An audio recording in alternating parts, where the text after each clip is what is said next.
Hi guys, this is Max here, back again with hopefully another great political video. And today our channel has had multiple sufferings. Number one, my main device, my iPad with which I conduct business, has a minor crack in the upper right.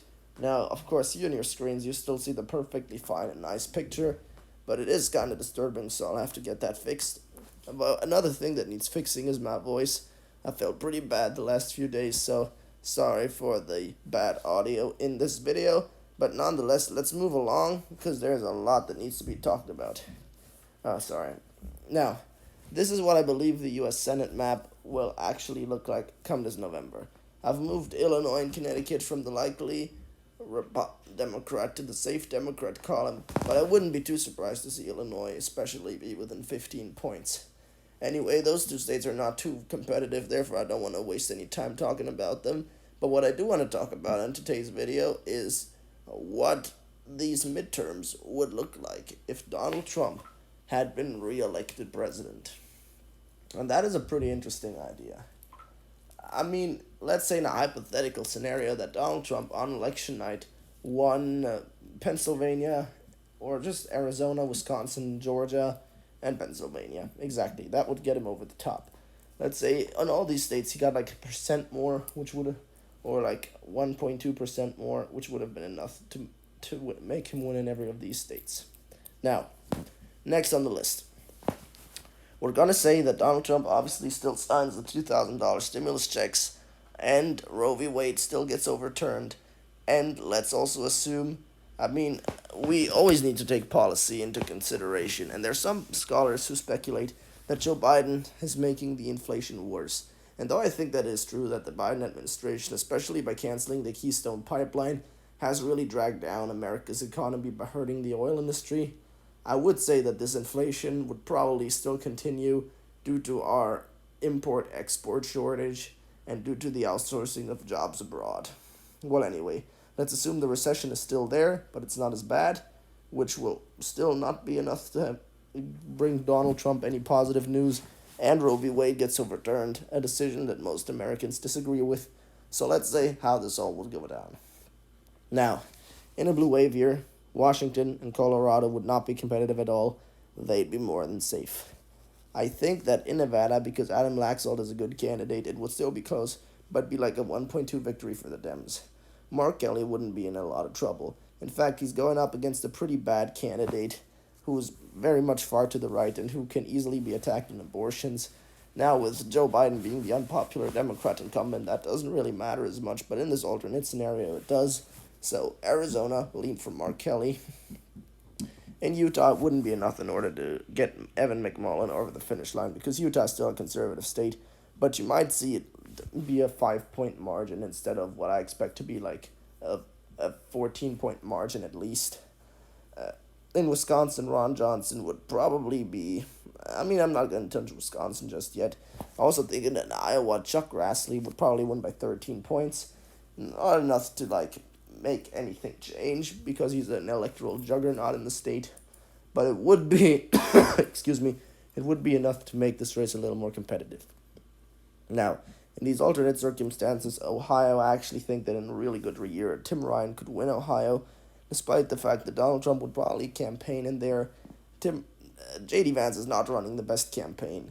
He went to talk at CPAC in Israel, and he's not really talking about bread and butter issues of regular, average day-to-day voters. So with Donald Trump in the White House, I think Tim Ryan would have a slight edge over J.D. Vance. Pennsylvania would be likely for the Democrats. The only reason why Dr. Oz has even a shot at winning this race right now is because of the Republican wave. I mean, he might still end up winning this race, just as Blake Masters in Arizona, but we'll have to wait and see. New Hampshire would, because they are always tending to vote against incumbents, would also be likely Democrat, even with Maggie Hassan. At least it would be a 4.5 victory, which is pretty good, but she's not very popular. Maybe it'd just be a lean margin, but still, she would be virtually assured re-election. Now, North Carolina, Ted Budd is a good candidate, and North Carolina has been like a holdout for blue wave years in the past. I think in 2018 the Republicans won the House popular vote, so I think North Carolina would still be tilt Republican. In Georgia, Raphael Warnock would hold on by like 1% though. So, or like, no, let's still put it tilt because Herschel Walker is a very strong candidate. Marco Rubio wouldn't be at risk. Like, even in the worst case scenario, he'd still win by around 5 points. I'm not gonna touch Florida. Maybe like lean, but that's really the most we can go.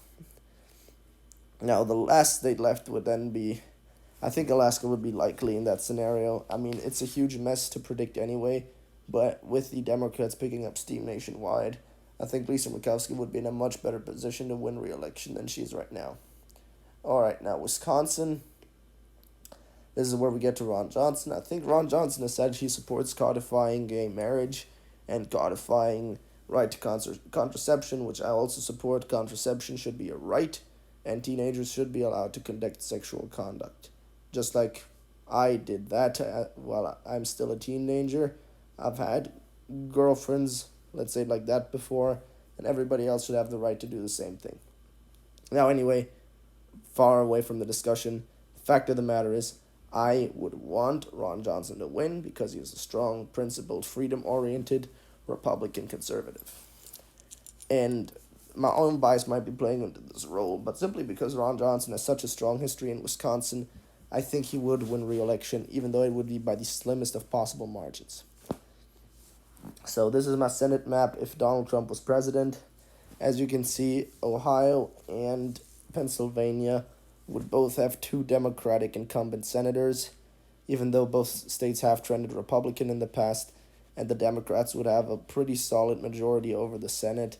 However, if Kyrsten Sinema and Joe Manchin would divert from the rest of the party, Mike Pence, if he was the vice president, would be able to break ties in favor of the conservative side. Anyway, that's it with today's video. I hope you guys enjoyed it.